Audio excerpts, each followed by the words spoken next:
बाबा के दुवरवा चंदनवा के पेड़वा अरते ही पर सुगना मेड़ राई रे ललनावा।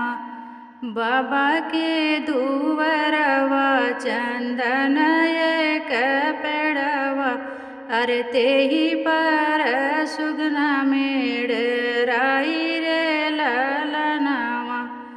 दुअरे से आवाई भैया हो अंकित राम अरधाई महलिया में जाई रे ललनावा।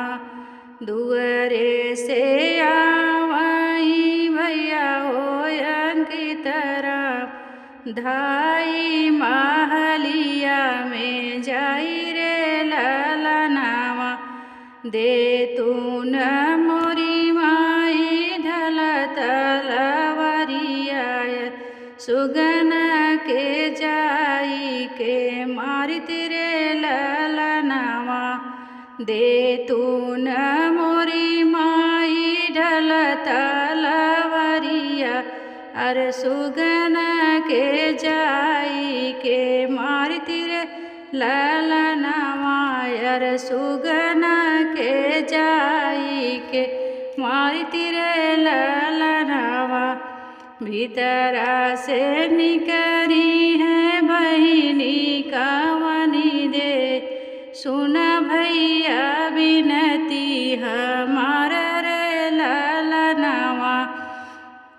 भीतरा से निकली है बहिनी दुलारी दे बहिनी दुलारी दे सुन भैया बिनती हमार रे ललनावा।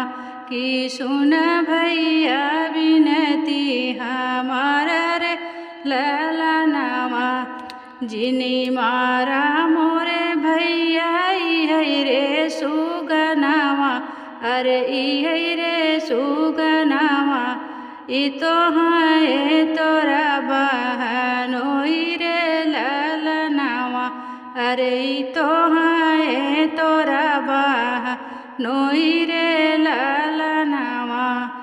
जाई के लावा बहिनी सोने के पिजड़ावा अरे सोने के पिजड़ावा। अरे सुगना के लेइत जियाई रे ललनावा। कि सुगना के लेइत जियाई रे ललनावा।